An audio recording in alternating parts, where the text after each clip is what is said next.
ایک لحاظ سے دیکھا جائے تو حج سب سے بڑی عبادت ہے۔ خدا کی محبت اگر انسان کے دل میں نہ ہو تو اپنی کاروبار چھوڑ کر اپنے عزیز اور دوستوں سے جدا ہو کر اتنی لمبی سفر کی زحمت کیوں برداشت کرے۔ اس لیے حج کا ارادہ خود ہی محبت اور اخلاص کی دلیل ہے۔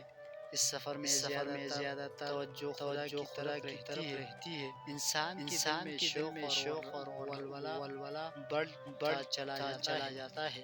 جو خانہ کعبہ کے قریب آتا ہے محبت کی آگ اور زیادہ بڑھتی ہے۔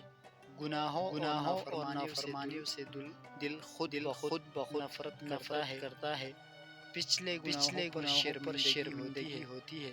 آئندہ کے لیے خدا سے دعا کرتا ہے کہ فرمانبرداری کی توفیق بخشے۔ عبادت اور ذکر الہی میں مزہ آنے ملتا ہے۔